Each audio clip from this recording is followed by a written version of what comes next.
Hello guys, CP's here. তো আপনাদের জন্য থাকছে আজকে এত ইন্টারেস্টিং নিউজ যেটা অবশ্যই আপনার দেখা উচিত, কেননা আজকে আমি কথা বলবো আপনি ফিউচারে কিভাবে একটা ল্যাপটপে কোনো গ্রাফিক্স কার্ড ছাড়াই ভালো মানের গেমিং করতে পারেন। তাছাড়াও গ্রাফিক্স কার্ড নিয়ে কিছু ইন্টারেস্টিং ফ্যাক্ট যেটা মার্কেটে হয়ে আসছে। Hello what's up guys, CP's here and you are watching PC Tech BD and it's news time. So let's jump into the main story.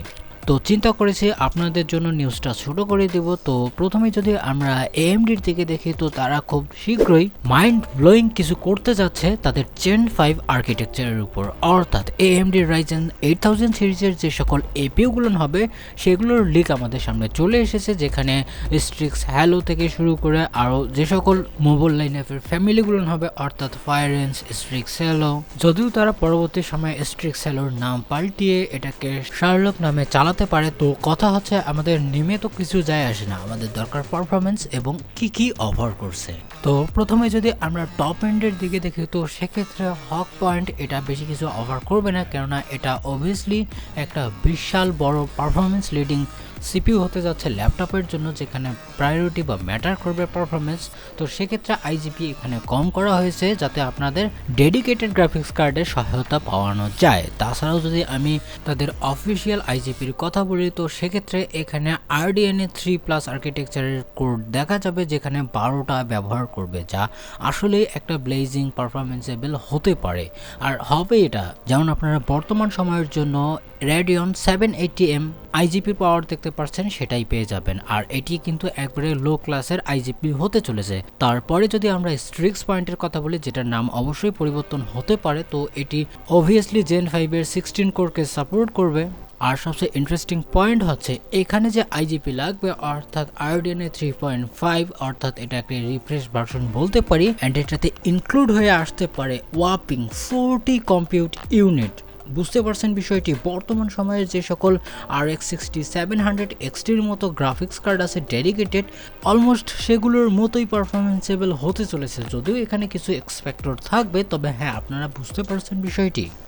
আর এটি সেকেন্ড হাফে লঞ্চ হতে পারে 2024 সালে, অর্থাৎ এই সময়ের মধ্যে না। তবে এই কথাগুলো আমি কেন বলছি, কারণ একটা জিনিস আপনার 1-2 দিনে বা 1-2 মাসে কিন্তু হয় না, এটাতে বিশাল একটা টাইম এবং মেধা দুইটাই লাগে। তাছাড়াও মিড রেঞ্জ ক্যাটাগরির যে সকল ল্যাপটপ আসবে সেগুলোতেও আপনাকে কোনোভাবে ডিসঅ্যাপয়েন্ট করবে না, কেননা অর্থাৎ মিড রেঞ্জ ক্যাটাগরির যে ল্যাপটপগুলো আসবে তাতে লাগানো থাকবে RDNA 3+ এর 16 কম্পিউট ইউনিট। আর আপনারা জানেন RDNA 3 আর্কিটেকচার কতটা পাওয়ারফুল, আর এটাতে যদি 16 কম্পিউট ইউনিট দেখা যায়, তো এক্সপেক্ট করে নিন এটিও RX 6600 এর কাছাকাছি পারফরমেন্স করতে পারে বলে আশা করা যাচ্ছে মোবাইল লাইন আপের আর কি, যেটা অবভিয়াসলি ম্যাক্স কিউ টেকনোলজির RTX 3050 মতো পারফরমেন্স করতে পারে বলে আশা করা যাচ্ছে। তবে এরকম যদি আমাদেরকে পারফরমেন্স ডেলিভার করতে পারে, তো অবভিয়াসলি এই যে মিড রেঞ্জ বা বাজেট ক্যাটাগরির যে ডেডিকেটেড গ্রাফিক্স কার্ডগুলো লাগানো হয় ল্যাপটপের জন্য, অর্থাৎ তাদের যে MX সিরিজ হয়ে থাকে এনভিডিয়ার, তো সেটি কিন্তু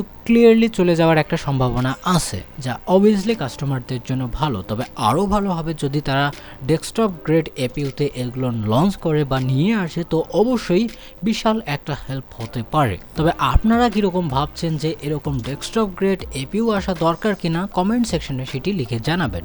তারপরে যদি আমি কথা বলি, সেটিও AMDর কাছ থেকে আসছে, আর তাদের যে আপকামিং 7000 সিরিজের জন্য যে সকল ল্যাপটপের জিপিইউ হবে সেটির এক বিগেস্ট লিগ আমাদের সামনে চলে এসেছে, which is Radeon RX 7600S এর মতো জিপিইউ, যেখানে ক্লেম করা যাচ্ছে যে RTX 4060 যে গ্রাফিক্স কার্ডটি আছে অর্থাৎ ল্যাপটপের জন্য, তার চেয়ে শুধুমাত্র 6% স্লোয়ার কাজ করে থাকে RTX 4060 চেয়ে। তবে ইন্টারেস্টিং পয়েন্ট হচ্ছে এটা কিন্তু তার চেয়ে অনেক লোয়ার পাওয়ার টিডিপি নিয়ে কাজ করে থাকে, অর্থাৎ এটি প্রায় কাছাকাছি পারফরমেন্স করে অনেকটাই পাওয়ার কম নিয়ে। তারপরের যে নিউজটি আসছে সেটি জাপান থেকে, আর একটা রিটেল শপে যেটা হয়েছে সেটা অবশ্যই একটা আলাদা বিষয়, কেননা আপনি যদি জাপানের মধ্যে স্পেসিফিক ওই রিটেল শপে Asusের TUF সিরিজের RTX 4090 মতো জিপিইউ কেনেন, তো সেক্ষেত্রে আপনি ফ্রি পেয়ে যাবেন একটা Arc A750 মতো একটা প্রপার গ্রাফিক্স কার্ড।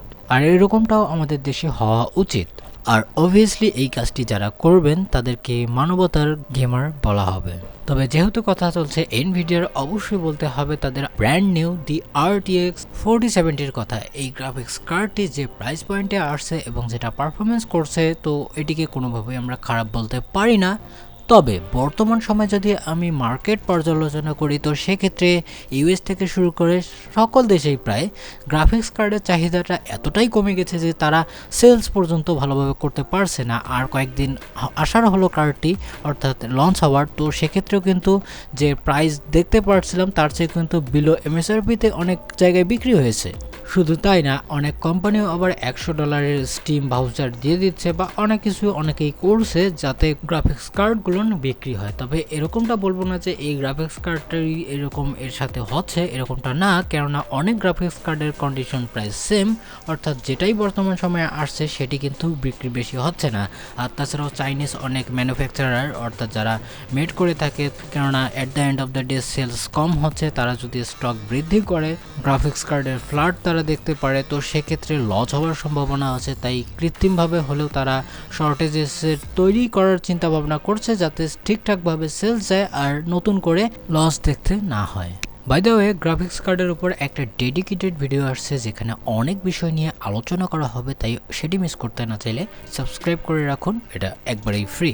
তারপরে যে নিউজটি আসছে সেটি মূলত ইউরোপকে কেন্দ্র করে, কেননা তারা ইনভেস্ট করতে যাচ্ছে প্রায় 43 বিলিয়ন ইউরো, যেখানে তারা মাইক্রোচিপসের উপর কাজ করবে, অর্থাৎ তাদের নিজস্ব চিপসের জন্য তারা কোনো কিছু করতে চাচ্ছে যাতে তারা ডিপেন্ডেন্ট হয়ে না পড়ে যে ইউএস এর কাছ থেকে আনতে হবে বা এশিয়া থেকে নিয়ে যেতে হবে। এরকম ক্যাচআপ তারা তৈরি করতেই চাচ্ছে না যে ফিউচারে অমুক জায়গা থেকে চিপস আসবে না অথবা টেকনোলজি আসবে না। এটা আসলে একটু ক্রিপি দেখায়, তাই তারা তাদের মতো করে ইনভেস্ট করছে।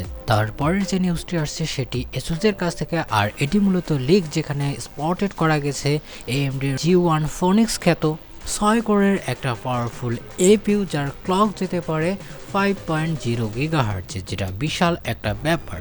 আর মোস্ট ইম্পর্টেন্টলি এটা ROG এলএ কনসোলের জন্য কিন্তু ফিচার হতে পারে, অর্থাৎ তাদের যে কনসোলটি আসবে গেমিং ROG ব্র্যান্ডের, তো সেক্ষেত্রে তারা যেটা স্পেক অফার করছে এটা out of the box Steam ডেকের লেটেস্ট কনসোলকে ক্র্যাশ করে দিবে, কেননা এখানে তারা অফার করছিল 4 কোর এবং 8 থ্রেড, অপরদিকে এটা হবে 8 কোর আপ টু 16 থ্রেড, অর্থাৎ আমি এক্সট্রিম যে এডিশন হবে সেটির কথা বলছি। আর যদি এখানে নর্মাল এডিশনের কথা বলি, অর্থাৎ G1, এটি সাধারণত 5 GHz ক্লক হবে। আর যদি আমি জিপিউর কথা বলি, তো সেক্ষেত্রে RDNA 2 8 কম্পিউটার ইউনিট অফার করছে স্টিম ডেক, অপরদিকে এটি করবে ছোট কনসোলটিতে 4 কম্পিউটার ইউনিট, আর যেটা বড় হয়ে থাকবে তো সেটি করবে RDNA 3 12 কম্পিউট ইউনিট, যা অবভিয়াসলি বিশাল একটা আপলিফট দেখতে পারবো।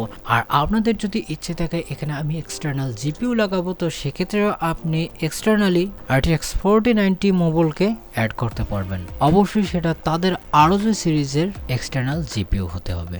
বাই দ্য ওয়ে, এখানে আরেকটা নিউজ কভার করাই যেত, কয়েকদিন আগেই করেছি, অর্থাৎ Ryzen 9 7940 এইচএস যে এপিইউটি হবে AMDর, তো সেটিতে লাগানো আছে Radeon 780M IGP, যেটা পারফরমেন্স করছে আউটস্ট্যান্ডিং আমরা বলতেই পারি। তবে যেহেতু এটা প্রথমে কিছু সিনথেটিক বেঞ্চমার্কে রিপ্রেজেন্ট করছিল, তো সেটিতে আমরা রিলাই করতে পারিনি। তবে এখন যেহেতু এর গেমিং বেঞ্চমার্ক চলে এসেছে, আপনারা অবশ্যই পড়ে নিতে পারেন বা দেখে নিতে পারেন, ভিডিওর লিঙ্ক ডেসক্রিপশন বক্সে দেওয়া থাকবে। And last for the day আমি কথা বলবো একটু কন্ট্রোভার্সিয়াল বিষয় নিয়ে, যদিও এটা হয়নি তবে এরকম গন্ধ পাওয়া যাচ্ছে।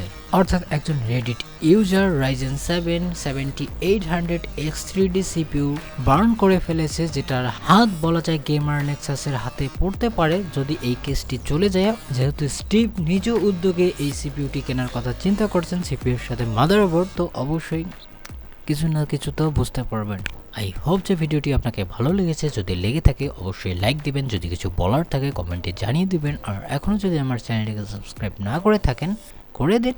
ভালো থাকবেন, সুস্থ থাকবেন, বাই বাই।